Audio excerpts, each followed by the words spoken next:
남편은 군마를 훔친 대도로 몰려 억울하게 세상을 떠나고 한겨울 뚱보가부는 그 죗값을 치르기 위해 마국간으로 내쳐집니다. 어둠 속 싸늘한 한라산 바람을 타고 늙은 도깨비가 그녀 앞에 나타나고 그날 밤부터 세상에 버림받은 과부와 늙은 도깨비는 서로를 의지하며 죽은 지아비의 억울함을 파헤치기 시작하는데,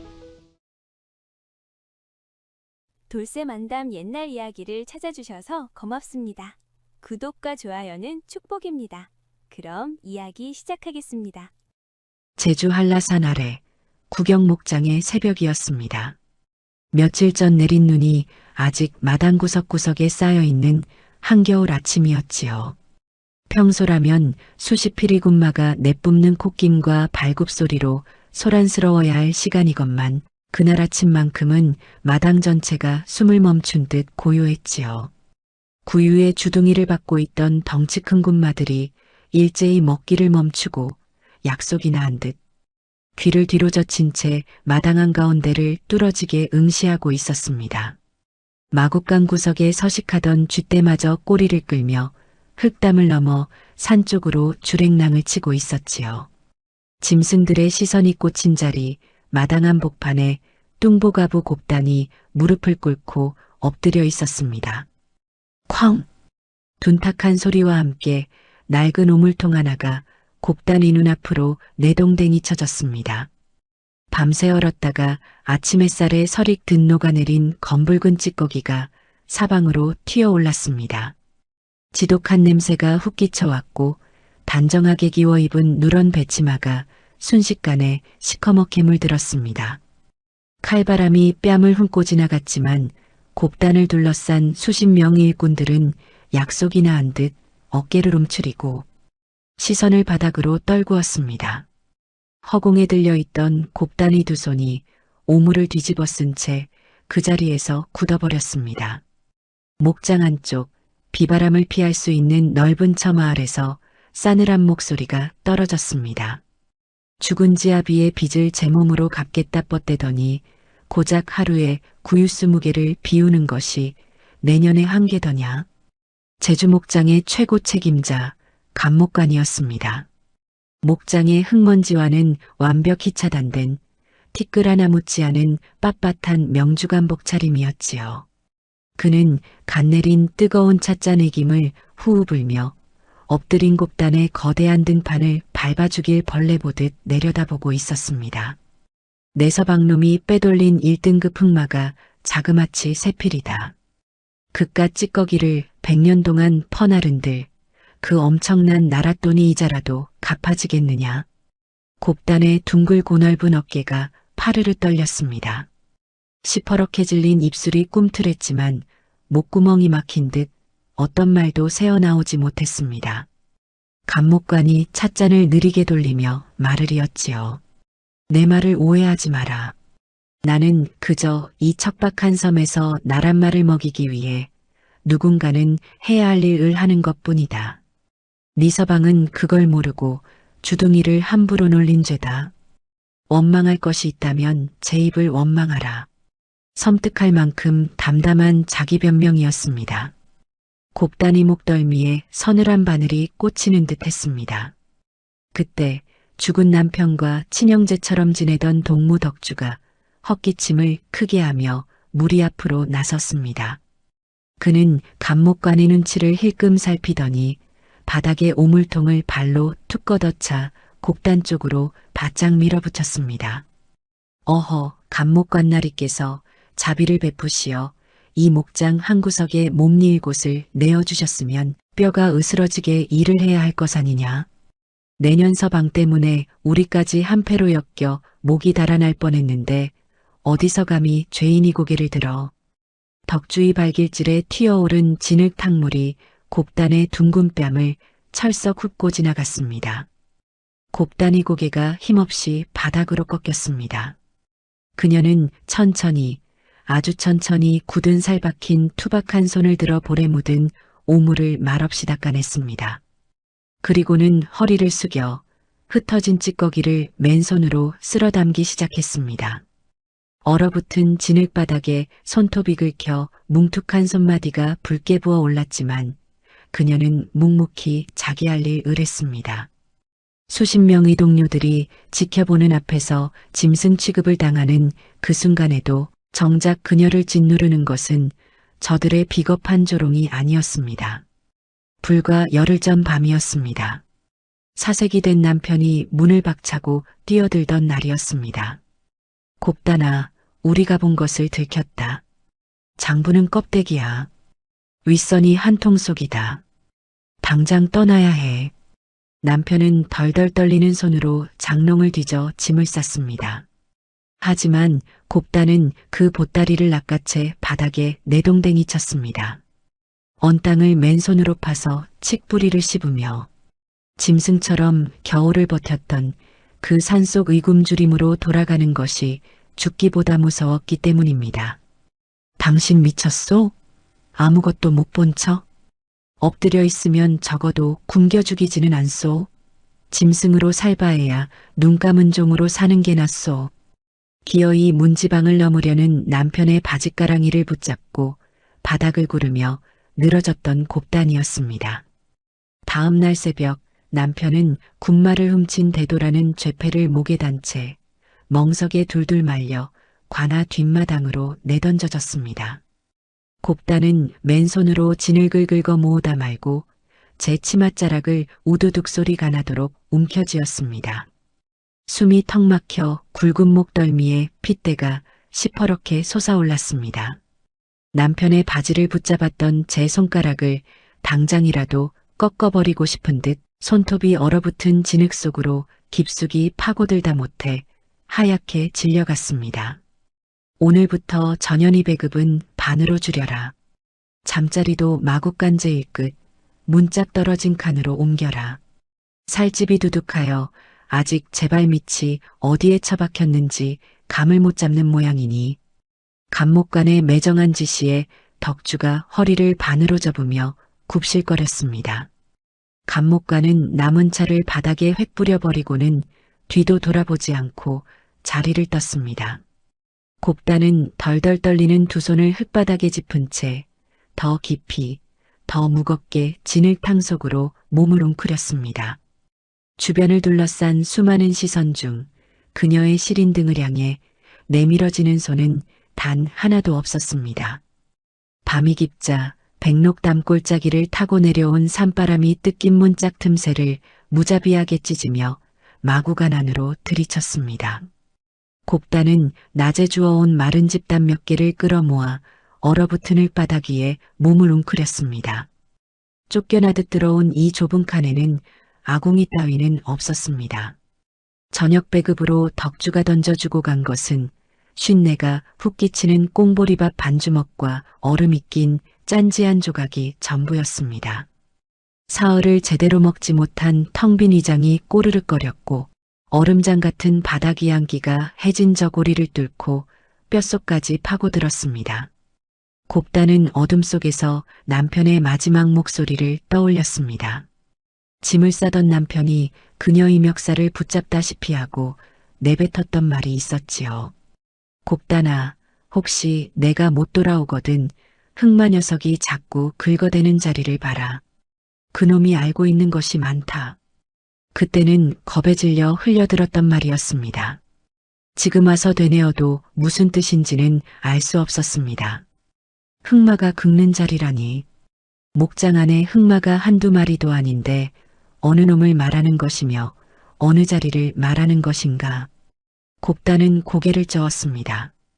죽은 남편의 수수께끼를 풀 기력조차 남아있지 않았었지요. 그때 마구 강구석에 쌓인 시커먼 건초 더미 사이에서 바스락거리는 소리가 났습니다. 곱단이 퀭한 눈을 들어 어둠 속을 바라보니 뒷다리가 찢겨 피를 뚝뚝 흘리는 작은 산토끼 한 마리가 바들바들 떨고 있었습니다. 마당을 배회하는 들개들을 피해 간신히 사람 냄새를 맡고 숨어든 모양이었습니다. 곱다는 뻣뻣하게 얼어붙은 무릎을 펴고 바닥을 기듯 다가가 토끼를 조심스레 안아들었습니다. 제 몸 하나 건사할 수 없는 처지였지만 그녀는 굳은 살 박힌 투박한 손으로 제 누런 치맛자락 끝을 움켜쥐고는 찌익 소리가 나도록 찢었지요. 그리고는 떨리는 토끼의 다리를 꾹꾹 동여매 주었습니다. 미련한 놈. 뛸 수 있을 때 산으로 도망치지 않고 이 지옥으로 왜 기어들어왔니? 곱단이 토끼의 등을 쓸어내리며 중얼거리는 순간이었습니다. 아따, 그 치맛자락 한번 시원하게 찢어 발기는구먼. 안 그래도 바람이 쌩쌩 부는데 그 커다란 방댕이 시리지 않겠어? 갑자기 등 뒤에서 쇳소리가 섞인 묘하게 구수하고 능청스러운 노인의 목소리가 들려왔습니다. 곱단이 화들짝 놀라며 토끼를 품에 안은 채 획 뒤를 돌아보았습니다. 그곳에는 곱단의 허리춤에나 겨우 닿을 법한 짤막한 키에 피부가 무리끼처럼 짙은 초록빛을 띠는 기괴한 영감 하나가 짝다리를 짚고 서 있었습니다. 은빛 백발이 듬성듬성 솟아 헝클어져 있고 이마양 옆으로는 뭉툭한 뿔 두 개가 돋아 있었습니다. 낡아 빠진 갈색 누더기 옷에 굵은 새끼줄을 둘러맨 영감은 깊게 파인 주름 속 황금빛 눈동자를 번쩍거리며 곱단이 몸집을 훑어보았습니다. 허허, 그 허벅지 한번 실하기도 하지. 바위산 같아서 어지간한 산바람도 다 비껴가게 생겼네. 내 젊었을 적 한창 기운 쓸 때였으면 당장 저 살집을 이불 삼아 덮었을 텐데 600년을 묵었더니 이젠 뼈마디 가사가서 저런 복스러운 살집을 눈앞에 두고도 쓸 데가 없네 그려. 쯧쯧. 곱단은 숨을 헉들이 마시며 솥뚜껑 같은 두 손으로 제 눈을 꾹꾹 눌러 거칠게 비볐습니다. 다시 눈을 번쩍 떴지만 초록 피부 이 영감은 여전히 그 자리에 서서 턱을 극적이며 곱단을 멀뚱히 쳐다보고 있었습니다. 사흘을 굶고 망신을 당하더니 기어이 미쳐서 헛것이 보이는구나. 곱단은 턱을 악물고 고개를 획 돌려버렸습니다. 영감을 없는 사람 취급하며 벽 쪽으로 돌아 누워 토끼를 껴안고 무릎에 얼굴을 묻었습니다. 아이고 무정하기도 하지. 내가 저 백록담 춥디 추운 분화구에서부터 그 투박한 손길 한번 타볼까 하고 쫄쫄 따라왔구만. 이 신둥이 영감이 정녕 안 보여서 그러는겨. 아니면 튕기는겨. 신둥이라 자칭한 도깨비는 곱단이 눈길조차 주지 않자 기어이 그녀의 눈 앞으로 쪼르르 달려와 차가운 을바닥에 털썩 주저앉았습니다.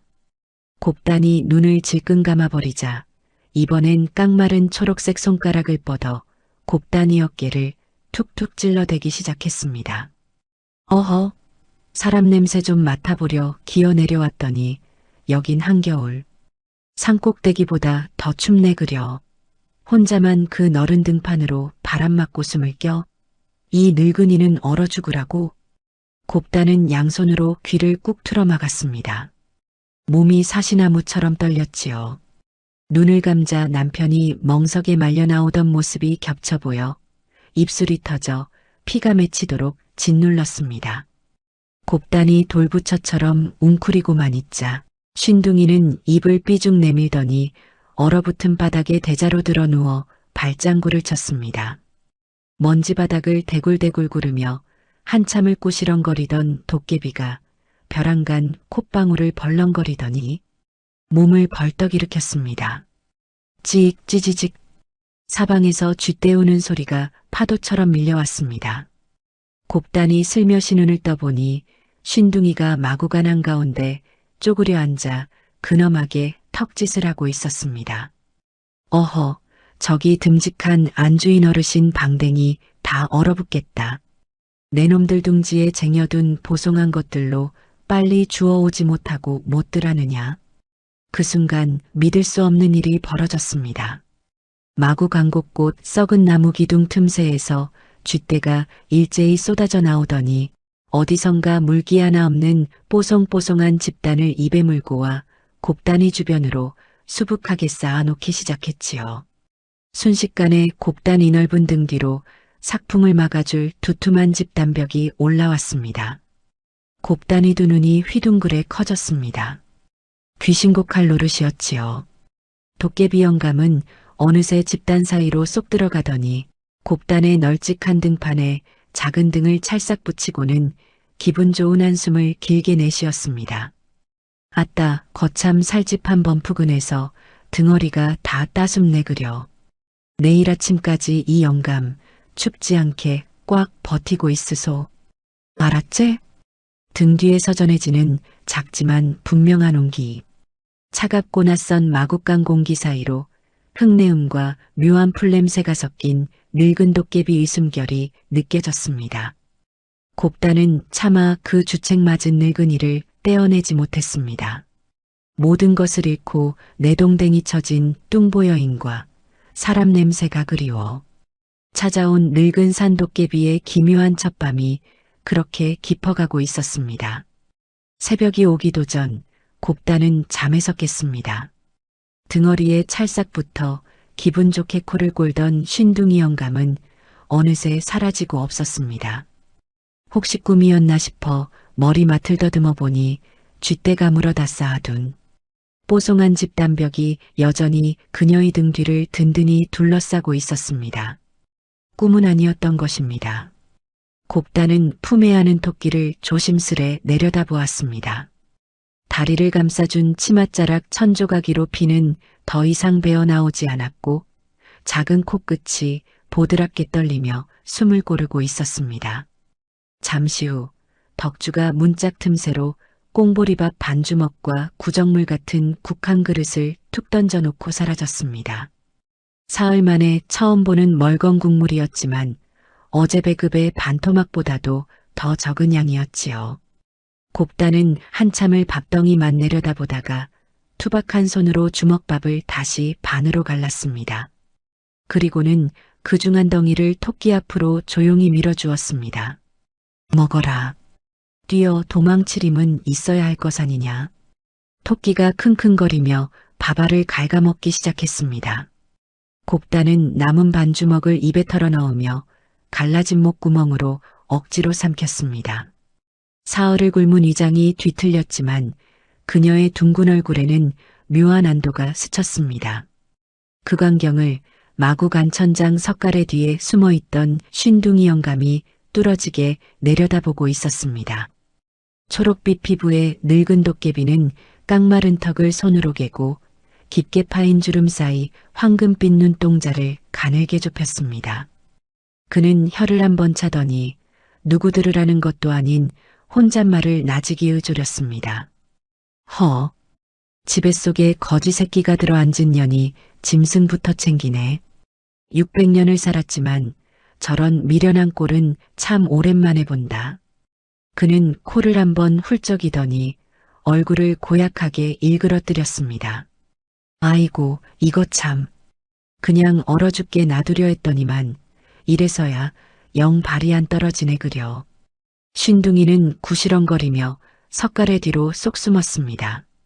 그 순간부터 늙은 산도깨비의 장난기 어린 방과는 끝이 났습니다. 해가 완전히 뜨자 곱단은 쌀이빗자루를 쥐고 마당으로 나섰습니다. 얼어붙은 바닥을 긁어내고 있는데 마구간 안쪽에서 요란한 발굽소리와 날카로운 울음소리가 터져나왔습니다. 덕주가 화들짝 놀라 화로를 엎으며 뛰어갔습니다. 이놈이 짐승이 미쳤나? 어디서 발길질이야. 제주가나에서 유독 애지중지하는 늙었지만 덩치 가산만한 흑마한 필이 날뛰고 있었습니다. 눈에는 핏발이 서 있었고 입에는 거품을 문 채 구유를 부술기세로 뒷발질을 해댔습니다. 목자셋이 달라붙어 고삐를 당겼지만 말은 오히려 사람들을 벽으로 밀어붙였습니다. 뭐 하는 거요? 저 말이 다치면 우리 목이 달아난다고. 당장 묶어. 덕주가 소리를 질렀지만 흥분한 군마 곁으로 다가가는 이는 없었습니다. 곱단은 말없이 빗자루를 내려놓고 흑마 쪽으로 걸음을 옮겼습니다. 덕주가 그녀의 어깨를 험하게 밀쳤습니다. 어딜 나서 내년이 칠푼이처럼 굴다가 저 말 털끝이라도 상하면 어쩔 셈이요. 하지만 곱단의 시선은 펄쩍펄쩍 뛰는 흑마의 뒷다리에 고정되어 있었습니다. 발굽 사이에 날카로운 쇠조각이 깊숙이 박혀 디딜 때마다 피가 배어 나오는 것이 보였기 때문입니다. 저건 쇠조각이다. 저렇게 박혀 있으면 통증으로 제정신이 아닐 터이다. 남편이 살아있을 적 밤마다 몰래 마구간을 돌며 다친 말들을 손봐주던 모습이 곱단이 눈앞에 겹쳤습니다. 그때는 그저 옆에서 심부름이나 하며 지켜보기만 했던 장면들. 그런데 이 순간 그 기억이 손끝으로 살아나고 있었습니다. 곱단이 몸을 숙여 흑마의 뒷다리로 다가가려는 찰나 말이 앞발을 번쩍 치켜들었습니다. 무거운 말 발굽이 곱단이 머리를 향해 떨어지는 순간이었습니다. 어허, 이놈이 자식아. 어디 어르신 앞에서 버릇없이 발을 치켜들어. 바람처럼 곱단의 다리 사이를 빠져나간 쉰둥이 영감이 깡마른 손가락 하나를 뻗어 말이 마정중앙을 툭 건드렸습니다. 기적 같은 일이 벌어졌습니다. 날뛰던 거대한 흑마가 허공에서 동작을 우뚝 멈춘 것입니다. 말의 핏발선 눈동자가 흔들리더니 이내 거친 숨소리가 잦아들었습니다. 주변 사람들은 도깨비 이 존재를 보지 못했으니 덩치 큰 과부가 기를 뿜어내 짐승을 제압한 줄 알고 입을 떡 벌렸습니다. 그중 가장 어린 목자 하나가 흑마의 다리에서 쇠조각을 빼내는 곱단의 손길을 유난히 오래 지켜보고 있었지요. 만석이라는 죽은 곱단의 남편 밑에서 글자를 배우던 17사내였습니다. 곱단은 떨리는 손을 뻗어 말의 다리를 부여잡았습니다. 짐승의 뜨거운 체온이 투박한 손바닥을 타고 전해졌습니다. 그녀는 치맛자락을 찢어 단단히 감아준 뒤 발굽에 깊이 박힌 쇠조각을 단숨에 뽑아냈습니다. 검붉은 피가 솟구쳤지만 곱단은 상처 부위를 꾹 누른 채 주변에 쌓인 깨끗한 재를 퍼다 발라 지혈을 도왔습니다. 어이구 시원하단다. 살 것 같단다. 네 서방 손길이랑 똑같다는구먼. 쉰둥이가 마리갈기를 쓰다듬으며 중얼거렸습니다. 곱단의 손이 상처를 매만지다 멈칫했습니다. 고개를 들어 도깨비를 바라보자 쉰둥이는 말이 목덜미에 기대어 혼잣말처럼 덧붙였습니다. 이놈이 그러네. 네 서방이 밤마다 몰래 들어와서 다친 놈들 발굽을 매만져줬다고 말이여. 곱단이 눈시울이 붉어졌습니다. 그녀는 이를 악물고 눈물을 삼켰습니다. 그러고는 치맛자락을 부여잡고 깐족대는 쉰둥이 영감을 투박한 손으로 툭 밀어내며 갈라진 목소리로 입을 열었습니다. 시끄럽소. 남이 속도 모르면서 쓸데없는 소리짓거릴 거면 당장 내한테서 떨어지시오. 사흘 만에 곱단이 입에서 처음으로 제대로 된 말이 터져 나왔습니다. 녹슨 쇳덩이처럼 거칠었지만 분명한 목소리였습니다. 쉰둥이 영감은 움찔하며 입을 삐죽이면서도 곱단이 섰을 퍼런 기세에 조용히 한 발짝 물러섰습니다. 그때였습니다. 상처를 치료받은 흑마가 커다란 코를 킁킁거리더니 고개를 돌려 마구간 가장 안쪽 썩어가는 나무 기둥 밑바닥을 코끝으로 자꾸만 파헤치는 신용을 했습니다. 일반 사람의 눈에는 그저 흙을 파는 짐승의 습성으로 보였겠지만 곱단의 눈은 달랐습니다. 흑마는 단순히 기둥 밑을 긁는 것이 아니었습니다. 콧김을 뿜으며 무언가를 가리키고 있었습니다. 흑마 녀석이 자꾸 긁는 자리를 봐라. 남편의 마지막 유언이 귓가에 번쩍 울렸습니다. 곱단의 심장이 미친 듯이 뛰기 시작했습니다. 그녀는 다른 목자들이 덕주의 호통을 들으며 흩어진 틈을 타 흑마가 가리킨 썩은 기둥 밑동으로 다가갔습니다. 두꺼운 손가락으로 꽁꽁 얹은 흙을 미친 듯 짚어 내려갔습니다. 손톱이 부러지고 흙먼지가 피어올랐습니다. 얼마나 팠을까. 차가운 흙바닥 아래서 낡고 딱딱한 무언가가 손끝에 걸렸습니다. 곱단이 조심스레 그것을 꺼내 들었습니다. 피와 진흙이 연겨부터 형태를 알아보기 힘들었지만 그것은 분명 남편이 죽던 날 밤 신고 나갔던 낡은 집신 한 짝이었습니다. 곱단이 집신에 묻은 진흙을 털어내려 만지작거리던 순간 뭉툭한 손끝에 이상한 감촉이 닿았습니다. 촘촘하게 엮인 집 사이 뒤꿈치 쪽에 작은 명주천 조각 하나가 억지로 쑤셔박혀 있었던 것입니다. 곱단이 떨리는 손으로 그 천조각을 빼내어 조심스레 펼쳤습니다. 그 안에는 반쯤 지워진 숫자 몇 개와 알아볼 수 없는 이상한 표식 하나가 희미하게 남아있을 뿐이었습니다. 숫자는 달아 있었고 표식은 무엇을 뜻하는지 짐작조차 할 수 없었습니다. 아따, 그게 뭐여? 뭐여. 어느새 곁에 쪼그려 앉은 쉰둥이가 코를 들이밀었습니다. 곱단은 천조각을 말없이 가슴에 품었습니다. 뭔지는 모르겠소. 허나 내 지아비가 죽기 전까지 이걸 숨기려 발버둥을 쳤소. 그럼 값어치는 있는 것이오. 곱단이 투박한 손이 가슴께를 꾹 눌렀습니다. 그녀의 둥근 눈에 처음으로 체념이 아닌 다른 빛이 일렁이고 있었습니다. 천조각을 품에 숨긴 그날 밤부터 곱단의 눈은 달라졌습니다. 예전 이 곱단은 그저 바닥만 쓸며 시선을 내리깔고 살던 과부였습니다. 하지만 지금 이 곱단은 빗자루질을 하면서도 고개를 미세하게 들어 사방을 훑고 있었지요. 남편이 살아있을 적 옆에서 곁눈질로 배웠던 목장의 리듬, 말들의 습성, 일꾼들의 동선이 그녀의 머릿속에서 하나하나 되살아나고 있었습니다. 먼저 눈에 들어온 것은 흑마이행동이었지요. 상처를 치료받은 그 늙은 흑마는 구유에 여물을 씹다가도 하루에 몇 번씩 고개를 돌려 마구간 가장 안쪽 썩은 기둥을 뚫어지게 응시했습니다. 그리고 때마다 코끝으로 바닥을 긁는 신용을 했지요. 기둥 밑은 어젯밤 곱단이 이미 파본 자리였습니다. 집시는 거기서 나왔습니다. 그런데도 녀석은 아직 그 자리를 가리키고 있다? 곱단은 투박한 손으로 구유를 닦으며 천천히 머리를 굴렸습니다. 흑마가 가리키는 것은 기둥 밑 집신이 아닐지도 몰랐지요. 집신은 표지였고 진짜 무언가는 다른 자리에 있을 수도 있었지요. 두 번째로 눈에 들어온 것은 덕주의 동선이었습니다.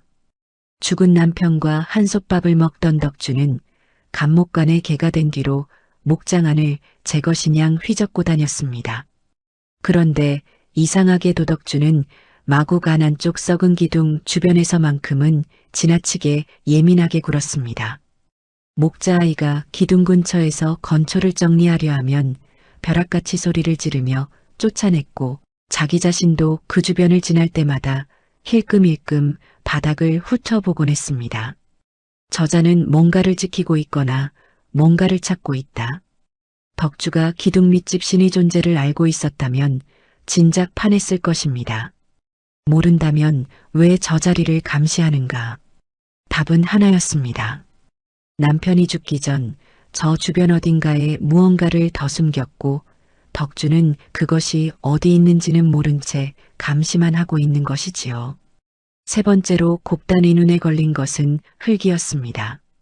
그날 저녁 간목관이 목장을 순시하고 간 뒤 곱단은 빗자루질을 하다가 그가 지나간 길목의 발자국 하나에 시선을 멈췄습니다. 빳빳한 가죽 장화가 남긴 자국, 그 밑창 주름 사이에 묻어있는 흙이 이상했습니다. 제주 한라산 중턱의 목장흙은 붉은빛이 도는 화산토였지요. 마른 날에는 가루처럼 흩어지고 젖으면 검붉게 연기였습니다. 그런데 간목간의 장화 밑창에 붙어있는 것은 그런 화산토가 아니었습니다.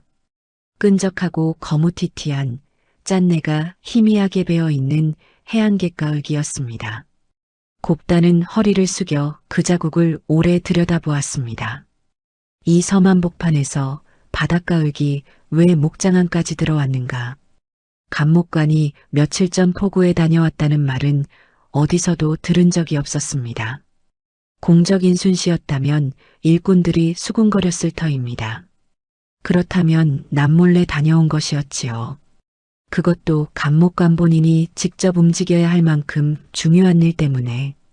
아따, 그 작은 눈알이 오늘따라 바쁘게 굴러가네 그려. 기름쳐 놨는가, 뭐 보여?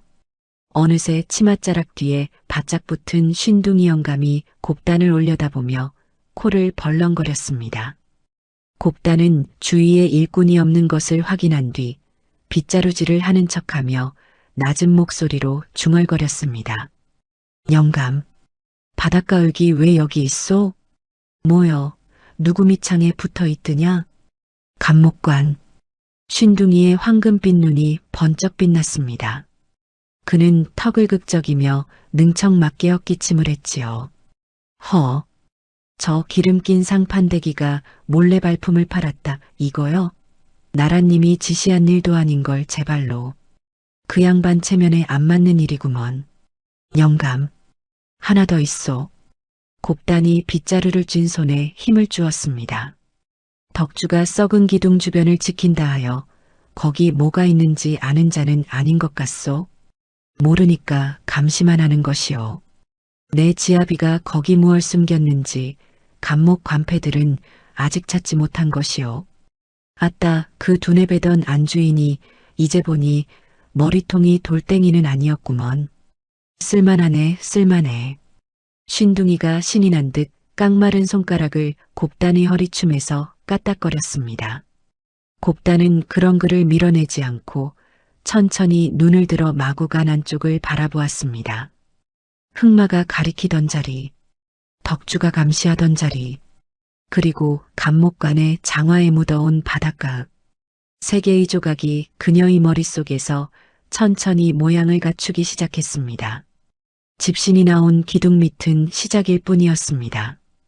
남편은 그 근처 어딘가에 진짜 증거를 숨겼고 그것은 아마도 감목관이 포구와 주고받는 무언가와 연결되어 있을 터였습니다. 품속 2000조각이 가슴을 뜨겁게 눌렀습니다. 숫자와 표식, 그리고 바닷가, 포구. 아직 완전히 맞아떨어지지는 않았습니다.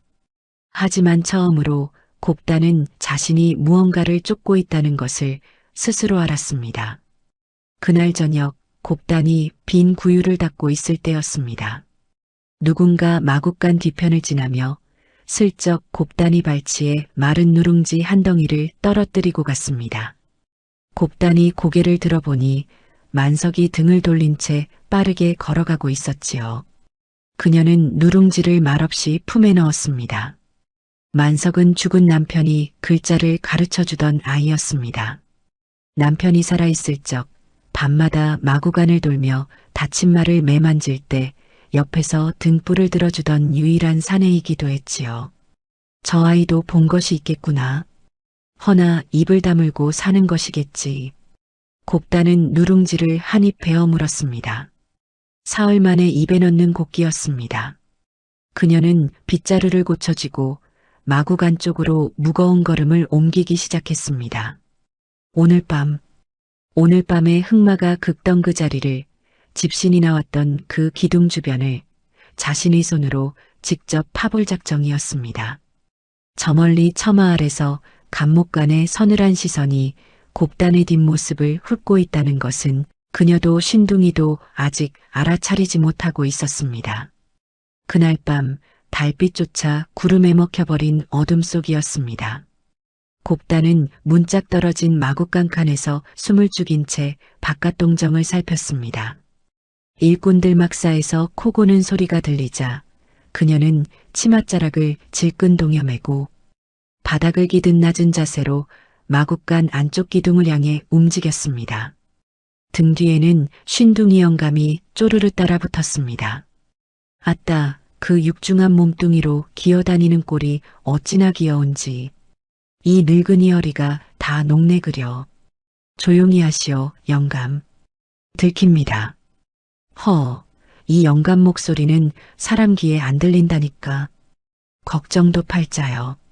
쉰둥이가 투덜거리며 손가락을 까딱이자 마구간. 석가래 위에 숨어있던 쥐 서너 마리가 기둥 쪽으로 후다닥 내려와 썩은 나무 틈 새흙먼지를 걷어내기 시작했지요. 곱단은 솥뚜껑 같은 두 손으로 얼어붙은 흙바닥을 미친 듯이 파내려갔습니다. 흑마가 가리키던 자리, 집신이 나온 기둥역, 손톱 밑으로 시커먼 때가 차오르고 굳은 살 박힌 손마디에서 핏물이 배어 나왔지만 그녀는 멈추지 않았습니다. 한 자, 두 자, 세 자를 파내려 갔을 때였습니다. 퍽! 갑자기 마구 관문이 통째로 걷어차이며 횃불의 시뻘건 불길이 어둠을 찢고 쏟아져 들어왔습니다. 곱단이 반사적으로 몸을 웅크렸지만 이미 횃불을 든 광군 4~5명이 그녀를 빙 둘러싼 뒤였지요. 감히 누구 앞에서 땅을 파느냐. 얼음장 같은 목소리. 간목관이 빳빳한 명주관복을 입은 채 횃불 뒤에서 천천히 걸어 나왔습니다. 그의 뒤에는 덕주가 고개를 푹 숙인 채 서 있었지요. 곱단의 숨이 턱 막혔습니다. 간목관이 입꼬리를 끌어올리며 말했습니다. 내년 눈알이 낮부터 이상하게 구르더구나. 죽은 서방의 그림자가 그리 좋던가 아니면 어리석음도 핏줄을 타던가. 덧치었다. 곱단이 등줄기로 식은 땀이 흘렀습니다. 낮에 빗자루질을 하며 흑마의 기둥을 훑어보던 시선, 간목관의 장화 발자국을 살피던 눈길. 그 모든 것을 저자가 처마 아래서 지켜보고 있었던 것입니다. 그녀가 오늘 밤 움직일 것을 간목관은 이미 알고 있었지요. 전연을 끌어내라. 관군들이 달려들어 곱단의 양팔을 억지로 잡아 끌었습니다. 곱단이 버티려 했지만 사흘을 굶은 몸은 힘을 내지 못했습니다. 질질 끌려 마당한 복판으로 내동댕이 쳐진 그녀의 뺨이 얼어붙은 흙바닥에 찧어졌습니다. 간목관이 가죽 장화를 신은 발로 곱단이 어깨를 천천히 그러나 무겁게 눌렀습니다. 장화 밑창에 검은 갯벌을기 그녀의 저고리에 묻어났습니다. 네 서방이 죽은 지 열흘이다. 열흘이면 과부가 정신을 차릴 시간이었건만 너는 기어이 그 의심을 버리지 못했다. 간목관은 몸을 숙여 곱단의 귀에 대고 낮게 속삭였습니다. 내 말을 잘 들어라. 나는 너를 죽이고 싶지 않다. 나란 말을 먹이는 이목장에서 매의 절반은 중앙에서 요구하는 수량을 채우지 못한다. 흉년에 말사료를 쌀 돈을 어디서 구할 것 같으냐. 내가 포구에서 몇 마리를 돌려 쌀을 싸오지 않으면 이 서미 목자 아이들이 굶어 죽는다. 내 서방은 그것을 몰랐다. 그저 장부 몇 줄을 보고 도둑이라 소리치려 했지. 내가 네 서방을 죽인 것이 아니다.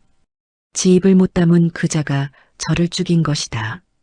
곱단은 흙바닥에 얼굴을 찌니긴 채 이를 악물었습니다. 저자의 말은 섬뜩할 만큼 차분했고 반쯤은 본인조차 믿고 있는 듯한 말투였지요. 그것이 더 무서웠습니다. 그때 마구간 안쪽에서 덕주가 무언가를 끌고 나왔습니다. 날이 인형칸에서 이런 것도 나왔습니다요. 덕주의 손에는 다리에 치맛자락 붕대를 감은 작은 산토끼가 뒷덜미가 잡힌 채 대롱대롱 매달려 있었습니다. 곱단의 눈이 휘둥그레 커졌습니다. 짐승을 숨겨 주술을 부렸다는 소문이 있어 확인했더니 과연 그러하였습니다. 내일 모레 한양에서 암행어사께서 내려오시는데 인연이 분명 말들을 올려 나리를 공경에 빠뜨리려는 수작을. 그만. 간목관이 덕주의 말을 잘랐습니다. 그는 토끼를 물끄러미 내려다보더니 턱짓 한 번으로 마당구석 어둠 쪽을 가리켰습니다. 마당구석에는 낮부터 굶주려 으르렁거리던 들개 2마리가 묶여 있었습니다. 안 돼요. 곱단이 다급히 입을 열었습니다. 갈라진 목소리였지만 분명한 말이었습니다. 그녀는 흙바닥에 엎드린 채 고개를 들어 올려 간목관이 장화 앞으로 기어갔습니다. 저것은 그저 다리 다친 짐승이요. 내가 잘못했소. 내가 기둥을 판 죄요. 저것은 무슨 죄란 말이오. 간목관은 곱단을 내려다보며 천천히 고개를 저었습니다. 죄가 없는 것이 가장 큰 죄다. 내 곁에 있었다는 것 자체가 말이다. 덕주가 토끼를 번쩍 들어 올려 으르렁대는 들개 쪽으로 던졌습니다. 짧은 비명소리 뒤에 사방이 고요해졌습니다. 곱단이 몸이 부르르 떨렸습니다. 그녀는 얼어붙은 흙바닥에 이마를 대고 소리 없이 어깨 만들썩였습니다. 뜨거운 것이 두 눈에서 쏟아져 내려 진흙위로 검은 얼룩을 만들었습니다. 아이고, 저 썩을 놈의 백정새끼. 내 당장 저놈 뒤통수를 뽑아다가. 어느새 곱다니 치맛자락 뒤에 숨어들어온 쉰둥이가 이빨을 드러내며 씩씩거렸습니다. 늙은 도깨비가 깡마른 주먹을 휘둘렀지만 인간이 몸에 직접 힘을 쓸 수 없는 쉰둥이의 주먹은 허공만 갈랐습니다. 안주인, 내 말 좀 들으소. 지금 저놈 턱주가리에 쥐떼를 풀어놓으면 최소 앞니 2개는 나가게 할 수 있는데. 고개만 끄덕여 주소. 응? 영감. 곱단이 흙바닥에서 천천히 고개를 들었습니다. 그녀의 두 눈이 쉰둥이를 향하고 있었습니다. 가시오. 쉰둥이의 황금색 눈동자가 멈칫했습니다. 뭐요? 가시오, 영감. 당신이 내 곁에 있으면 내 곁에 있는 것들이 다 죽소. 내 지아비가 죽었고 저 토끼가 죽었소. 다음은 저 흑마일지 아니면 영감 당신일지 나도 모르오. 곱다니 목소리는 낮았지만 흔들림이 없었습니다. 내 미련에서 당신을 받아들였소. 그것이 잘못이오. 가시오. 당신이 100년 묵은 산도깨비든 1000년 묵은 도깨비든 나와 엮이면 저 감목관 놈이 당신까지 쫓을 것이오. 나는 더는 내 옆에 있는 이들을 잃을 수 없소. 쉰둥이의 깡마른 어깨가 천천히 아래로 떨어졌습니다. 늘 장난기어린한 금색 눈빛이 훅 꺼진 아궁이 불씨처럼 사그라들었습니다. 거참, 살집은 산만한 여인이 속은 종이장보다 얇아서였으나 그는 능청스러운 헛기침을 한 번 뱉더니 마구간의 짙은 그림자 속으로 뒷걸음질 쳤습니다. 그 작은 등이 어둠 속으로 완전히 사라질 때까지 곱다는 고개를 들지 않았습니다. 감목관이 싸늘한 목소리로 명령을 내렸습니다. 전연처소에 자물쇠를 채워라. 물 한 모금도 들여서는 안 된다. 제발로 살려달라 기어 나올 때까지 한 발자국도 나오지 못하게 하라. 육중한 자물쇠가 채워지는 소리가 어둠 속에 무겁게 울려 퍼졌습니다. 밀폐된 마구간은 어둠과 지독한 추위만 남았습니다. 밥줄도 바깥으로 나갈 희망도 그리고 등어리를 데워주던 작은 온기도 모두 끊겨버렸습니다. 곱다는 얼어붙은 흙바닥에 이마를 댄 채 오래도록 움직이지 않았습니다. 하루, 이틀, 사흘이 지났습니다.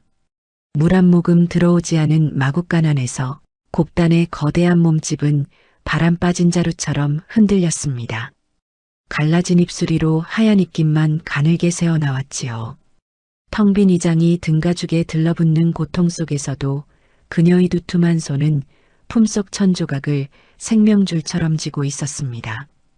쉰둥이가 떠난 마구간은 숨이 막힐 만큼 적막했습니다.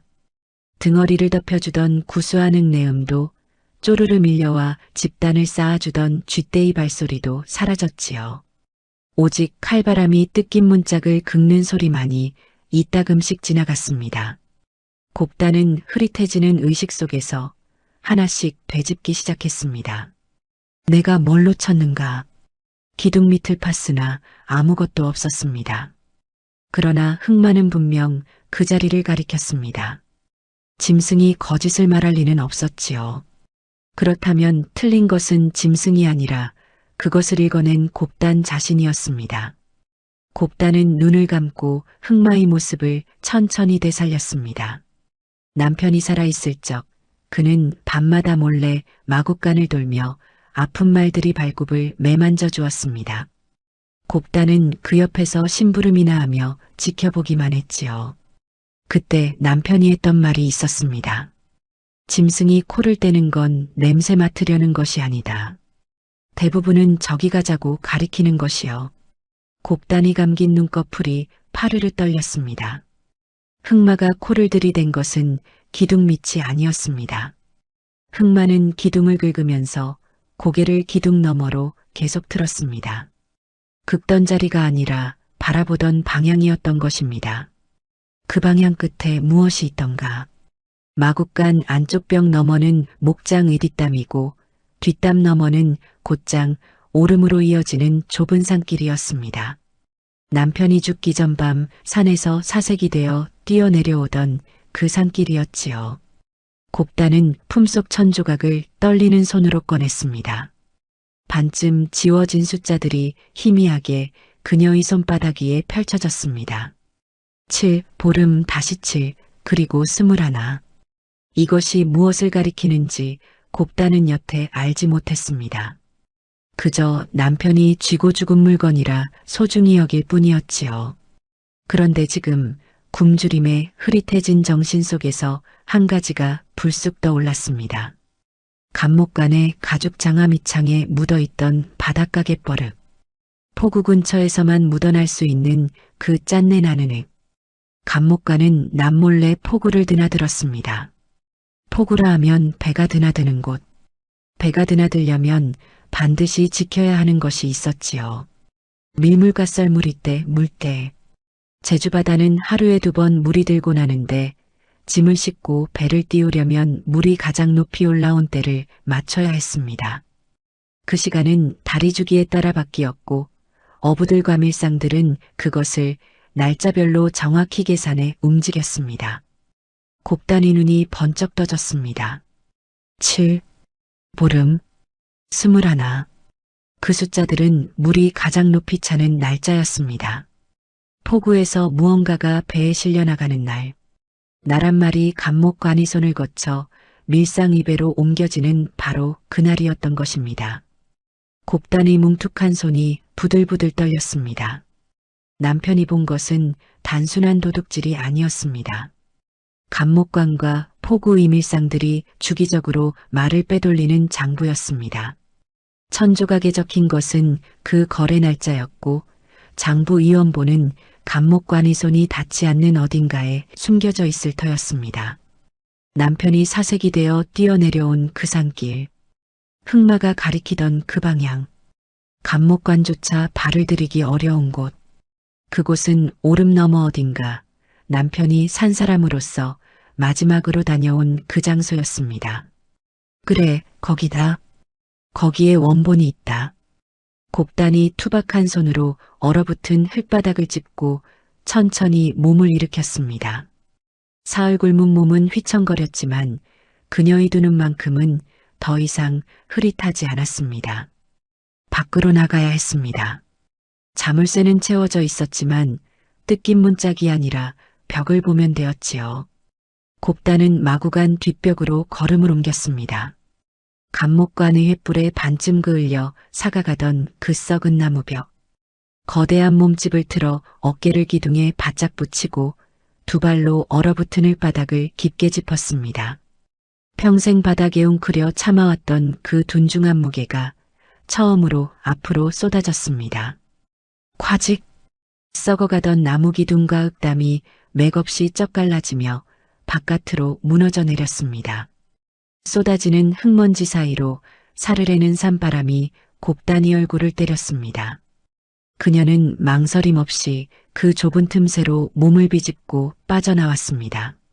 칠흑 같은 금은밤, 뜯긴 저고리 사이로 칼바람이 파고들었지만 곱다는 한 번도 뒤돌아보지 않았습니다. 뒷담을 넘어 산길 초입에 발을 딛는 순간이었습니다. 아따, 그 엉덩이 무거운 안주인이 기어이 스스로 기어나왔네 그려. 어둠 속에서 구수하고 익숙한 쇳소리가 들려왔습니다. 곱단이 고개를 돌리자 달빛을 등진 채 짝다리를 짚고선 쉰둥이 영감이 코를 후비고 있었습니다. 늙은 산도깨비는 씩 웃었습니다. 내 가라 하시길래 저만치 물러나 있었지. 아주 간 건 아니고 말이여. 이 영감이 600년을 살았어도 떠나라는 말 하나에 진짜로 떠나는 바보는 아니거든. 곱단이 갈라진 입술이 느리게 떨렸습니다. 뜨거운 것이 두 눈에 차올랐지만 그녀는 울지 않았습니다. 대신 투박한 손으로 쉰둥이의 작은 어깨를 한번 꽉 쥐었다가 놓았습니다. 영감, 올라갑시다. 어디로? 내 지아비가 마지막으로 밟았던 자리. 거기에 숨긴 진짜 장부가 있어. 쉰둥이의 황금빛 눈이 번쩍 빛났습니다. 허허, 이제 보니 이 늙은이가 안주인 꽁무니만 쫓아다니다 다리에 근육이 다 붙었구먼. 오늘 저 오름 꼭대기까지 한번 가봅시다. 안주인. 곱단이 치맛자락을 질끈 동여매고 칠흑같이 어두운 산길을 향해 묵직한 첫걸음을 내디뎠습니다. 그녀의 등 뒤로 얼어붙은 제주목장의 새벽이 희미하게 밝아오고 있었습니다. 제주관아 앞마당이 인파로 빽빽했습니다. 한양에서 내려온 점곡꽃꽃한 암행어사가 대청 마루 중앙에 앉아 차가운 표정으로 장부를 훑고 있었습니다. 그 앞에 도열한 목장 일꾼들은 고개를 푹 숙인 채였고 마당 한복판에는 감목관이 명주감복을 펄럭이며 서 있었지요. 어사나리. 소인 밤잠을 설치며 목장의 장부를 정비하였사옵니다. 감목관의 목소리는 낮고 차분했습니다. 그는 서두르지 않고 한마디 한마디를 무겁게 내려놓았지요. 이 척박한 섬에서 나랏말을 먹이기란 여간 고된 일이 아니옵니다. 중앙에서 요구하는 수량은 매해 늘고 말먹일 곡식값은 치솟는데 이 섬의 흉년은 끝을 모르옵니다. 소인 사제를 털어 일꾼들을 먹이고 입혔사오나 그마저도 한계가 있었사옵니다. 혹 소인이 편의를 좇아 행한 일이 있다 하나 그 모든 것은 이 선목자들의 배를 골리지 않기 위함이었음을 깊이 생각하여 주시옵소서. 어사의 눈썹이 미세하게 움직였습니다. 섬의 실정을 짚은 감목관의 말은 설득력이 있었지요. 관아에 모인 일꾼들조차 감목관이 뻔뻔함에 주먹을 쥐면서도 한편으로는 저 말이 아주 거짓은 아니라는 것을 알고 있었습니다. 그때였습니다. 쾅! 굳게 닫혀있던 관아의 대문이 거칠게 열렸습니다. 묵직한 발굽소리가 마당 안으로 쿵쿵 울려 퍼졌지요. 모든 시선이 일제히 문 쪽으로 쏠렸습니다. 붉은 아침해를 등진 채 흑마 위에 탄 거대한 그림자 하나가 마당 안으로 들어서고 있었습니다.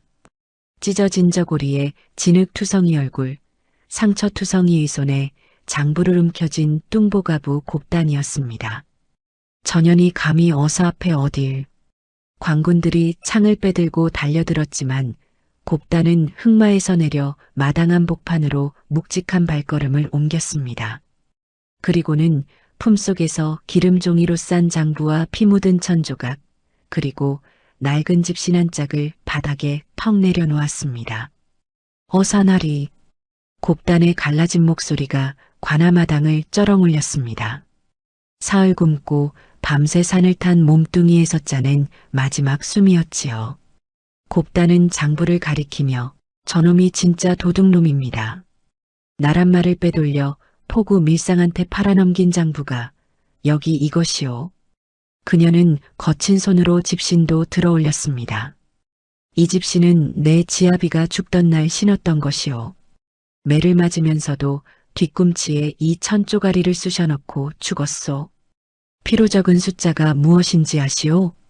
곱단이 천조각을 펼쳐 머리 위로 들어 올렸습니다. 포구에 밀물이 차는 날짜요. 저놈 장부에 적힌 거래 날짜랑 한 글자도 안 틀리오. 내 지아비가 뭘 보고 죽었는지 어사나리께서 직접 맞춰보시오. 어사가 호위무사를 시켜 새 물건을 거두어 올렸습니다. 그는 천조각의 숫자와 장부의 날짜를 하나씩 대조하기 시작했지요. 어사의 서늘한 눈빛이 점점 차갑게 굳어갔습니다. 감목관의 얼굴이 미세하게 일그러졌습니다. 그러나 그는 여전히 흔들림 없는 목소리로 입을 열었습니다. 어사나리, 저 물건들을 보지 마시옵소서. 전현이 제 창고를 털어 조작한 것이옵니다. 장부의 필체 또한 제 것과 다르지 않사옵니까? 제 필체를 흉내낸 수작이 분명하옵니다. 짐승 하나, 집신 한 짝, 낡은 천조각. 이것으로 소인의 감복을 벗길 수 있겠사옵니까? 어사의 손이 멈칫했습니다. 장부의 필체가 감목관의 것과 흡사한 것은 사실이었으니까요. 조작이라는 말이 한순간 무게를 얻었습니다. 마당한 공기가 다시 감목관 쪽으로 기울었습니다. 그렇지 아니하옵니다. 또 하나의 목소리가 터져 나왔습니다. 마당 한쪽에 숨죽이고 섰던 젊은 목자 만석이 광군들의 재질을 뚫고 앞으로 나와 엎드렸습니다. 산에서 감목관의 수하를 막아내고 겨우 관아에 닿은 직후였지요. 어사나리, 소인이 목격한 바를 고하옵니다. 지난 보름날 새벽 감목관나리가 포국은 척의벌 창고에서 밀상 과은자를 주고받는 것을 소인 두 눈으로 보았사옵니다. 군마 두 필이 밀상 입에 실리는 것도 보았사옵니다. 소인이 두려워 입을 다물었으나 오늘은 목숨을 걸고 아뢰옵니다. 만석이 증언해 감목관의 이마에서 땀이 한 방울 흘렀습니다. 그러나 그는 여전히 물러서지 않았습니다. 저놈은 천안목자에 불과하옵니다. 과부년에게 포섭되어 허위 진술을 하는 것이오니 그러면 저놈 품속을 뒤져보시오. 곱단이 감목관을 똑바로 가리켰습니다. 그녀의 둥근 두 눈이 시퍼런 불꽃처럼 타올랐지요. 숨겨 거래하는 자는 그 징표를 늘 제품에 끼고 다니는 법이요. 저놈이 오늘 이 자리에 서면서 품속에 무엇을 넣고 왔는지 어사나리께서 손수 풀어보시오. 그게 아니라면 내 목을 치셔도 좋소. 감목관의 표정이 처음으로 흔들렸습니다. 감히 어느 안전이라고 관복을 풀라 하느냐. 그가 목소리를 높이는 찰나였습니다. 두두두두두. 땅바닥이 쩍쩍 갈라질 듯한 진동이 관아마당을 뒤흔들었습니다. 사람들이 비틀거리며 담장 너머를 바라보았습니다. 시커먼 흙먼지가 산불이 연기처럼 피어오르고 있었지요. 히잉. 수백 피리 군마와 야생마가 떼를 지어 관아 담장을 에워싸고 울부짖고 있었습니다. 목장에 매여 있어야 할 말들이 어찌된 영문인지 일제히 고삐를 끊고 이곳까지 달려온 것입니다. 곱단의 치맛자락 뒤에 숨어있던 쉰둥이 영감이 씩 웃었습니다. 그는 깡마른 초록색 다리로 마당부기로 훌쩍 뛰어올라 이마의 득불에서 시퍼런 기운을 뿜어냈지요. 아따, 이 판에서 이 늙은이가 빠질 수야 없지. 안주인, 이거 한번 구경하소. 일반 사람들의 눈에 쉰둥이는 보이지 않았습니다. 그저 말들이 스스로 몰려온 것처럼 보일 뿐이었지요. 그러나 말들은 쉰둥이의 포효에 응답하듯 앞발을 치켜들며 울부짖었습니다. 광군들은 무기를 떨어뜨리고 바닥에 엎드렸습니다. 구경꾼들은 혼비백산하여 길을 내주었지요. 그 말대를 뚫고 한 마리가 천천히 앞으로 걸어 나왔습니다. 곱단을 관아마당까지 태우고 온 그 늙은 흑마였습니다. 산을 내달려 곱단을 내려놓은 뒤에도 자리를 뜨지 않고 마당 한쪽에 서 있던 녀석이 쉰둥이의 포효 소리와 함께 몰려온 동족들의 기운에 응답하듯 천천히 발걸음을 떼고 있었지요. 흑마는 거친 콧김을 뿜어내며 감목관 앞으로 다가갔습니다. 감목관이 뒷걸음질치다 진흙바닥에 엉덩방아를 찧었지요. 저리 가라. 이 미친 짐승아. 흑마가 거대한 주둥이를 벌려 감목관을 향해 덮쳤습니다. 감목관이 비명을 지르며 두 팔로 머리를 감싼 순간 흑마는 그의 몸을 무는 대신 품속을 단단히 여미고 있던 관복 의욕깃을 그대로 물어뜯어 버렸습니다. 지익. 고급스러운 비단 관복이 볼품없이 찢겨나가며 감목관의 품속에 은밀히 숨겨져 있던 물건들이 바닥으로 와르르 쏟아져 내렸습니다. 포구 이밀상들이 거래를 약속할 때 건네는 나무징표 뭉치, 말의 숫자가 빼곡히 적힌 또 다른 밀서, 그리고 감목관의 이름이 찍힌 은자수표까지 누구도 부정할 수 없는 감목관이 제 몸에 품고 있던 움직일 수 없는 진짜 물증이 수백 명의 시선 앞에 낱낱이 내동댕이 쳐지는 순간이었습니다. 어사가 자리에서 벌떡 일어섰습니다. 그의 얼굴이 얼음장처럼 싸늘해졌지요. 저자를 당장 포박하여 하옥하라. 제주감목 관이관직을 박탈하고 한양으로 압송하라. 광군들이 달려들어 포승줄로 둘둘 싸맸지요. 찢어진 관복 사이로 맨살을 드러낸 감목관은 바닥을 구르며 절규했습니다. 이것은 저 일꾼들을 먹이기 위한. 그러나 그의 자기 합리화는 더 이상 누구에게도 닿지 않았습니다. 며칠 전까지 그에게 허리 굽혀 아부하던 일꾼들조차 이제는 침을 뱉었지요. 죽은 남편을 배신했던 덕주가 무릎을 꿇은 채 곱단의 치맛자락을 붙잡고 오열했지만 곱단은 시선 한 번 주지 않았습니다. 포박당한 감목관이 마지막으로 곱단을 돌아보았습니다. 그의 눈빛에는 더 이상 차가운 여유가 없었지요. 그저 스스로 쌓아 올린 거짓말이 무너진 자의 텅 빈 얼굴이 있을 뿐이었습니다. 곱단은 그 자리에 우뚝 서서 감목관이 끌려가는 뒷모습을 말없이 바라보았습니다. 넓은 어깨를 짓누르던 거대한 족쇄가 마침내 산산조각으로 부서지는 순간이었습니다. 며칠 뒤 제주가나 뒷산에 작은 무덤 앞이었습니다. 되돌아는 수치스러운 팻말이 뽑혀나간 자리에는 억울함을 벗은 평범한 말꾼의 이름이 새겨진 깨끗한 나무 비석이 세워졌습니다. 곱단은 정성스레 빚은 막걸리 한 잔을 비석 앞에 부어 올렸습니다. 눈물은 흐르지 않았습니다. 대신 거칠고 투박한 손으로 비석을 오랫동안 어루만지며 갈라진 목소리로 나직이 속삭였습니다.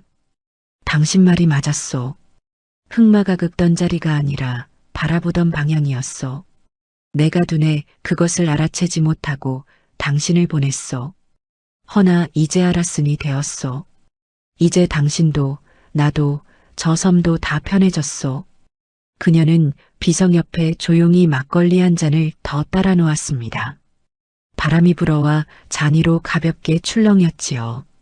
거참, 살아있을 적에도 술 좋아하더니 죽어서도 여전하구먼.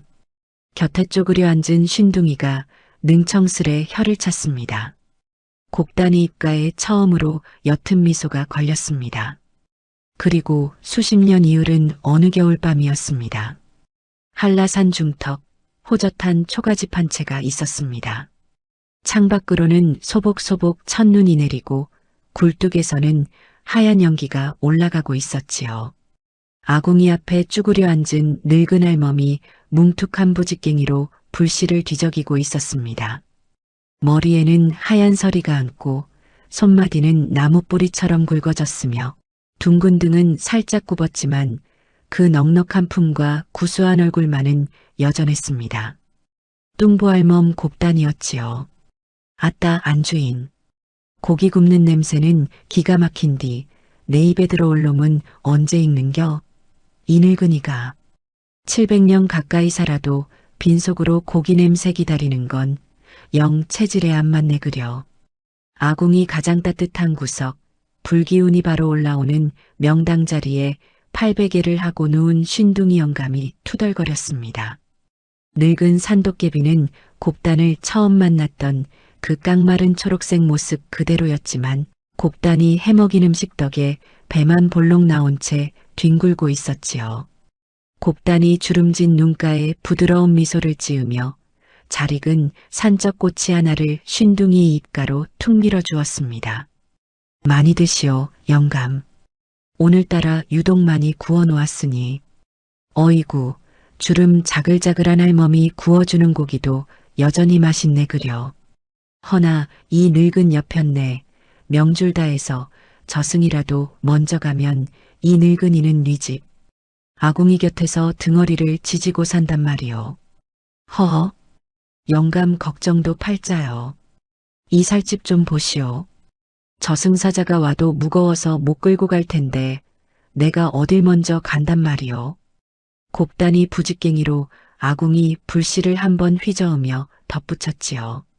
그러니 영감이나 먼저 가지 마시오. 내 가는 날 영감 허리춤에 이 썩은 밧줄 꽉 묶어 데리고 갈 테니. 쉰둥이가 입안 가득 고기를 오물거리며 너털 웃음을 터뜨렸습니다. 아따, 그 안주인 입이 늙은 도깨비보다 더 능청스러워졌네 그려. 이거 내가 살집에 길들어진 게 아니라 그놈이 입에 길든 모양이여. 창밖으로는 어느새 두 사람이 머리칼처럼 하얀 첫눈이 소복소복 쌓이고 있었습니다. 타닥타닥 타들어가는 아궁이 불빛 아래 평생 의욕우람을 씻어낸 늙은 여인과 사람 냄새를 잊지 못한 주책맞은 산도깨비의 따뜻한 겨울밤이 그렇게 조용히 그리고 아주 길게 이어지고 있었습니다. 오늘 준비한 이야기는 여기까지입니다. 다음에 더 진한 이야기로 돌쇠 찾아뵙겠습니다. 고맙습니다.